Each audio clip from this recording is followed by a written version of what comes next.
Hello guys, আসসালামু আলাইকুম।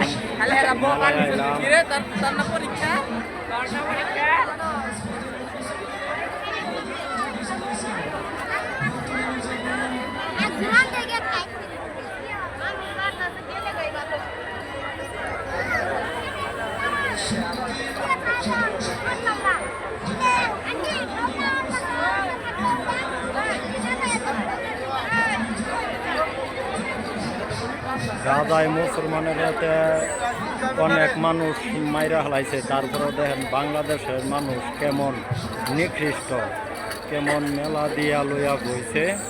ওই আল্লাহ আল্লাহ করবো আজকের দিনে মুসলমান মানুষের জন্য, তা না করে দেখেন কেমন মেলা লইয়া বইছে। দেখেন গায়ে সামনেরা কমেন্টে বইলা দিবেন এটা কি কাজটা ভালো করলো না খারাপ করলো।